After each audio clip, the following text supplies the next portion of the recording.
Nous sommes une grande région nucléaire et nous l'assumons pleinement. Nous avons aujourd'hui 3 centrales en activité, Nogent, Cattenom et Chaux, dans les Ardennes. Et nous revendiquons, nous réclamons un EPR2 ici à Nogent, parce qu'encore une fois, toutes les conditions sont réunies. En même temps, je le souligne parce que beaucoup ne le savent pas, nous sommes également la première région de France aujourd'hui en production d'énergie renouvelable, puisque en 2021, 28,6% de l'énergie que nous avons consommée était d'origine renouvelable.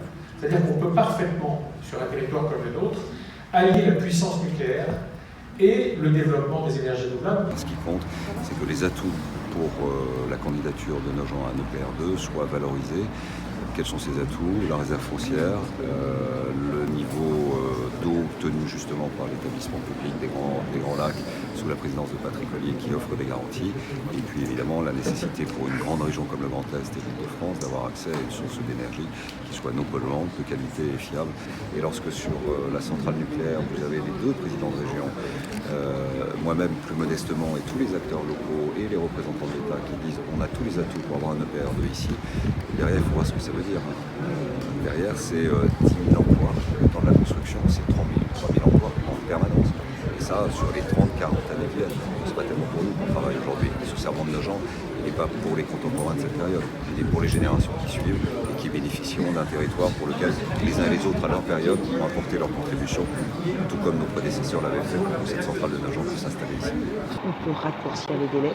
Si on le fait, évidemment, on tiendra notre engagement vis-à-vis des jeunes générations qui nous disent quoi? Et quand est-ce que vous sauvez la planète? Alors nous, on dit, on va faire une nouvelle centrale à Nogent. On dit, on va faire un nouveau train électrifié vers Troyes. On va faire la Seine à grand gabarit pour les barges. Mais à quelle date?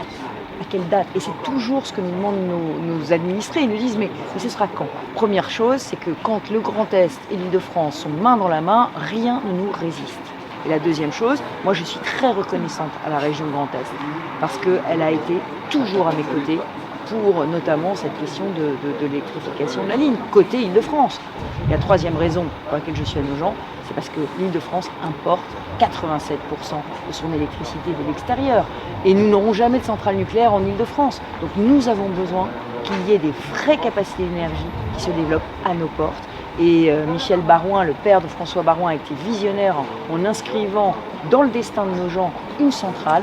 Donc nous avons besoin que cette centrale puisse avoir des nouveaux projets, avec EDF bien sûr et ses équipes. Merci à tous. Merci Valérie. Merci de m'avoir laissé la place.